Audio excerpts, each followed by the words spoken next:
सुप्रभात आप सभी को।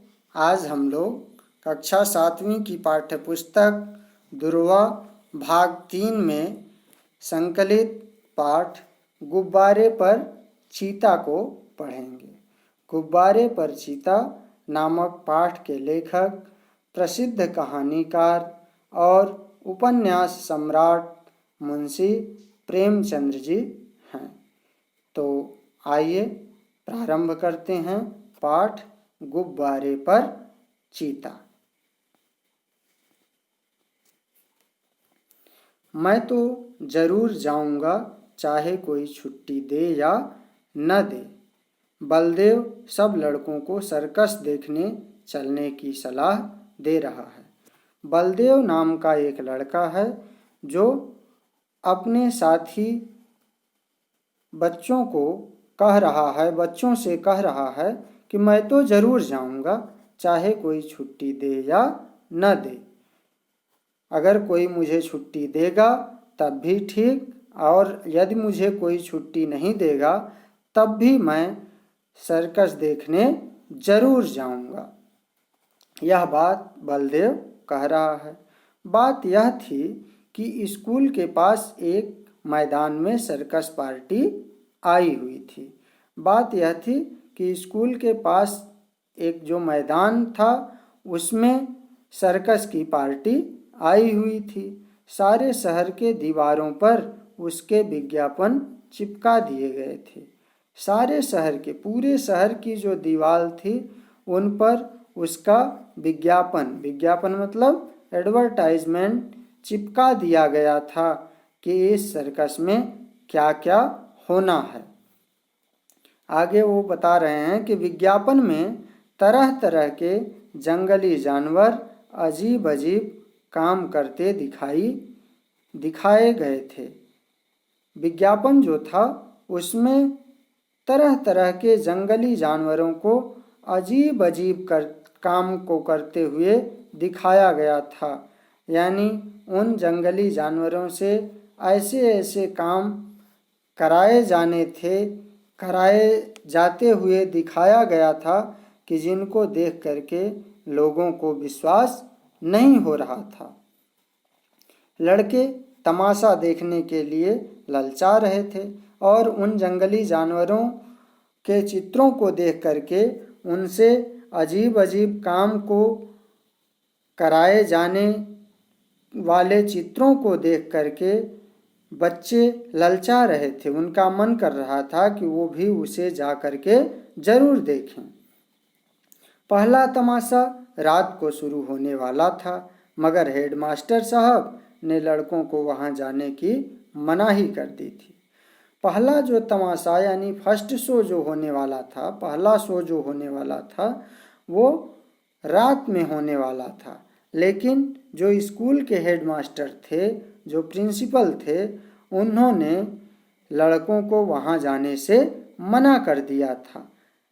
इश्तिहार बड़ा आकर्षक था। आ गया है।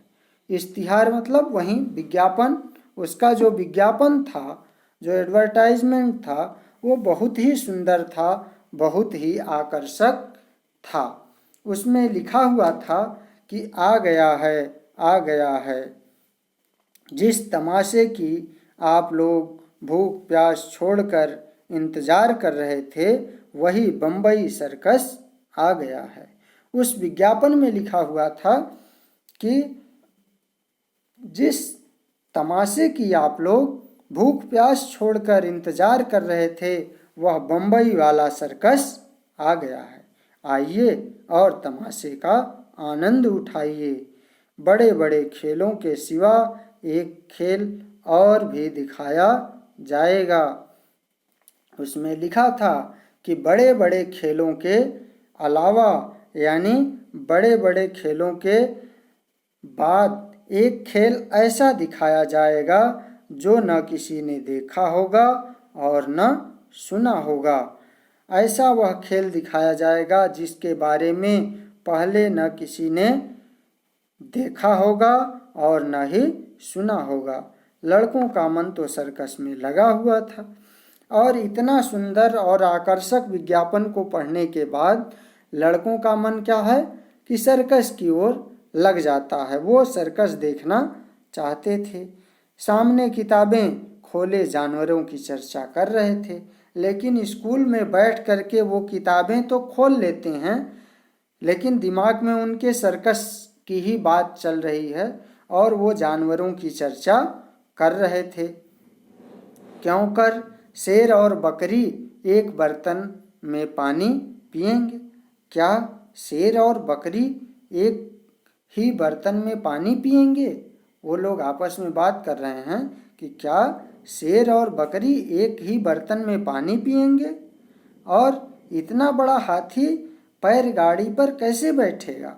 और उन लोगों ने जो विज्ञापन में चित्र देखा था उसमें उन्होंने देखा था कि शेर और बकरी एक ही बर्तन में पानी पी रहे हैं और हाथी पैर गाड़ी यानी हाथ से चलने वाली गाड़ी पर बैठा हुआ है।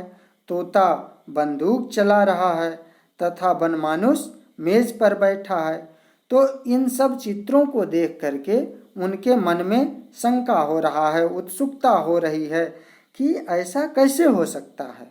तो वो आपस में देखिए बात कर रहे हैं। क्या बात करते हैं कि शेर और बकरी एक बर्तन में कैसे पानी पिएंगे और इतना बड़ा हाथी पैर गाड़ी पर कैसे बैठेगा? पैर गाड़ी के पहिए बहुत बड़े बड़े होंगे। तभी कोई कहता है कि पैर गाड़ी के पहिए बहुत बड़े बड़े होंगे, फिर भी वह कैसे बैठेगा? तो कोई कहता है कि तोता बंदूक छोड़ेगा, तो कोई कह रहा है कि जो तोता है वो तो बंदूक चलाएगा। और फिर बनमानुष यानी जो चिंपांजी है, बनमानुष है, वो बाबू बन करके यानी लिखा पढ़ी करने वाला क्लर्क बन करके मेज कुर्सी पर बैठेगा, मेज पर बैठेगा। बलदेव सबसे पीछे बैठा हुआ अपनी हिसाब की कॉपी पर शेर की तस्वीर खींच रहा था और बलदेव सबसे पीछे बैठा हुआ अपनी हिसाब की कॉपी यानी उसकी जो गणित वाली कॉपी थी जिस पर वह गणित का हिसाब किया करता था, गणित लगाया करता था, उस पर वह शेर की तस्वीर बना रहा था और सोच रहा था कि कल शनिचर नहीं इतवार होता तो कैसा मज़ा आता। वह सोच रहा था कि कल शनिचर, शनिचर मतलब शनिवार, सैटरडे, यानी कल अगर सैटरडे न हो करके, शनिवार न हो करके इतवार होता, इतवार मतलब रविवार यानी संडे का दिन, और संडे हॉलीडे होता है। तो वो सोच रहा है कि अगर कल शनिवार न हो करके रविवार होता तो कितना मज़ा आता। उसके कहने का मतलब है कि अगर रविवार होता तो हम लोगों की छुट्टी होती और हम लोग आसानी से देख सकते थे सर्कस को। बलदेव ने बड़ी मुश्किल से कुछ पैसे जमा किए थे। बलदेव ने बड़ा मुश्किल से कुछ पैसे जमा किए थे। मना रहा था कि कब छुट्टी हो और कब भागूं। वह मन में मना रहा था, बार बार ऐसी प्रेज कर रहा था कि कब छुट्टी हो जाए और कब मैं भाग करके जाऊं और वहां पर जाकर के सर्कस को देखूं। हेडमास्टर साहब का हुक्म सुनकर वह जामे से बाहर हो गया। हेडमास्टर साहब का हुक्म सुन करके हेडमास्टर साहब ने क्योंकि सबको जाने से मना कर दिया, वो जामे से बाहर हो गया यानी अपने आपे से बाहर हो गया, गुस्सा हो गया। उसको हेडमास्टर की बात स्वीकार नहीं थी। छुट्टी होते ही वह बाहर मैदान में निकल आया और लड़कों से बोला। जैसे ही स्कूल की छुट्टी हुई वह बाहर मैदान में आ गया। कौन बाहर आ गया? बलदेव। और लड़कों से बोला, मैं तो जाऊंगा, जरूर जाऊंगा, चाहे कोई छुट्टी दे या न दे। वो बोला कि मैं तो जाऊंगा, जरूर जाऊंगा, चाहे प्रिंसिपल मुझे छुट्टी दें या न दें। मगर और लड़के इतने साहसी नहीं थे, लेकिन उसके जो साथी लड़के थे उनमें इतनी हिम्मत नहीं थी कि वो हेडमास्टर की बात को न मान करके सर्कस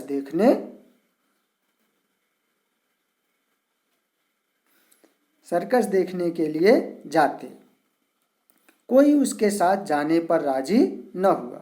कोई भी, राजी मतलब तैयार होना, कोई भी बलदेव के साथ सर्कस देखने जाने के लिए तैयार न हुआ। बलदेव अब अकेला पड़ गया। बलदेव अब क्या हुआ? अकेला पड़ गया, यानी अब वही ऐसा था जो सर्कस जाने के लिए तैयार था, बाकी लोग जाने के लिए तैयार नहीं थे। मगर वह बड़ा जिद्दी था। लेकिन बलदेव जो था वो बहुत ही जिद्दी था। दिल में जो बात बैठ जाती उसे पूरा करके ही छोड़ता था। उसकी आदत थी कि उसके दिल में यदि कोई बात बैठ जाती तो उसे वह पूरा करके ही छोड़ता था। शनिचर को और लड़के तो मास्टर के साथ गेंद खेलने चले गए। बलदेव चुपके से खिसक कर सर्कस की ओर चला गया। शनिवार के दिन छुट्टी के बाद जब सभी लड़के हेडमास्टर के साथ गेंद खेलने चले गए तो बलदेव चुपके से खिसक करके सर्कस की ओर भाग गया। यानी सब लोग जब खेलने के लिए अपने शिक्षक के साथ चले गए तो वह धीरे से निकल करके सर्कस की ओर चला गया। वहां पहुंचते ही उसने जानवरों को देखने के लिए एक आने का टिकट खरीदा। और सर्कस में ऐसे तो सर्कस दिखाई देता नहीं है, कोई नहीं दिखाएगा, तो वहां जाकर के उसने जानवरों को देखने के लिए एक आने का टिकट खरीदा। एक आना, पहले यह चलता था ना, एक आना, दो आना, पैसा, आना, ये सब पहले के सिक्के हुआ करते थे। तो उसने एक आने का टिकट खरीदा और जानवरों को देखने लगा। इन जानवरों को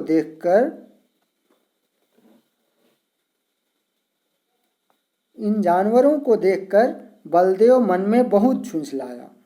वह शेर है। इन जानवरों को देख करके उसके मन में बड़ी झुंझलाहट हुई, यानी बड़ा अंदर से उसे गुस्सा आया और मन में ही उसने बोला कि वह शेर है। मालूम होता है महीनों से इसे मलेरिया बुखार आ रहा हो। वो शेर है, इतना दुबला पतला, कुछ नहीं कर रहा है, ऐसा लग रहा है कि जैसे महीनों से इसे मलेरिया बुखार आ रहा हो। वह भला क्या 20 हाथ ऊंचा उछलेगा? वह शेर भला क्या 20 हाथ ऊंचा उछलेगा? और यह सुंदर वन का बाघ है, जैसे किसी ने इसका खून चूस लिया हो। और ये जो बाघ है, क्या यही सुंदर वन का बाघ है जिसे विज्ञापन में दिखाया गया है? यह ऐसा लग रहा है जैसे किसी ने इसका खून चूस लिया हो, मुर्दे की तरह पड़ा है। वाह रे भालू! इसके बाद वह भालू की ओर देखता है और भालू को देख करके बलदेव कहता है, वाह रे भालू! यह भालू है या सूअर? और वह भी काना। वो कहता है कि यह भालू है या सूअर है, वह भी काना। यानी उस भालू की एक आंख नहीं थी, यानी एक ही आंख थी। तो जिसकी एक आंख होती है उसे काना कहते हैं ना। तो वो कहता है कि यह भालू है या सूअर, वह भी काना, जैसे मौत के चंगुल से निकल करके भागा हो। और इस भालू को देख करके ऐसा लगता है कि जैसे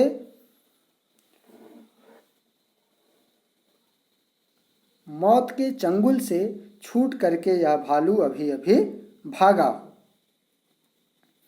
अलबत्ता चीता कुछ जानदार है और एक 3 टांग का कुत्ता भी है।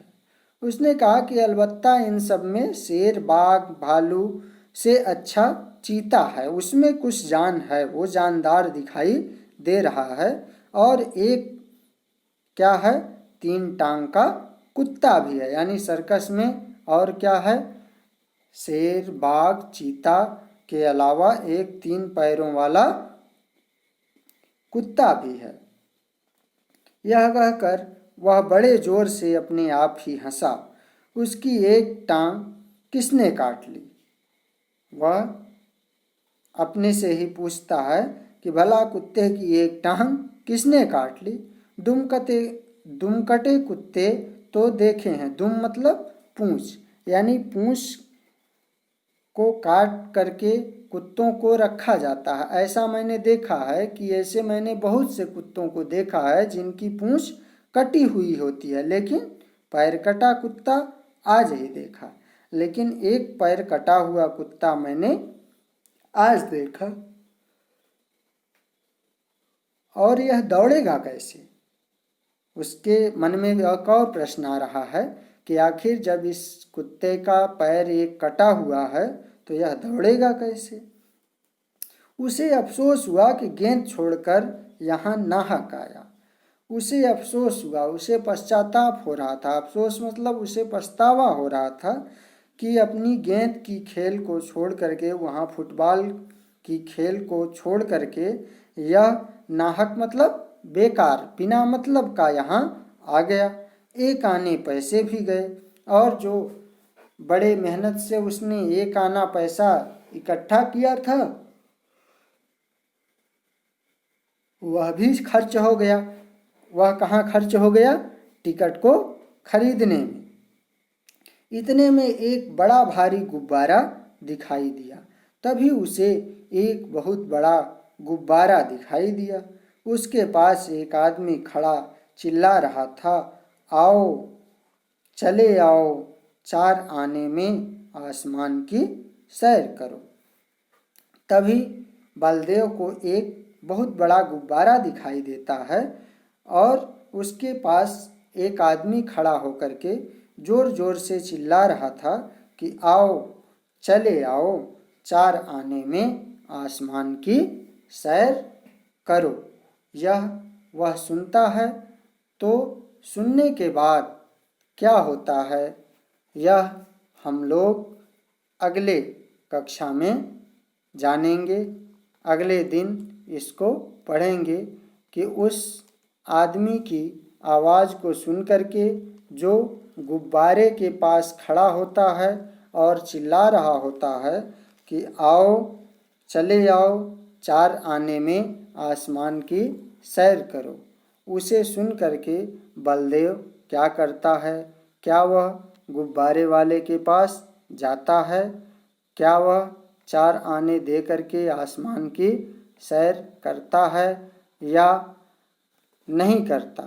और सैर करता है तो उसके साथ क्या होता है हम लोग अगली कक्षा में जानेंगे। धन्यवाद।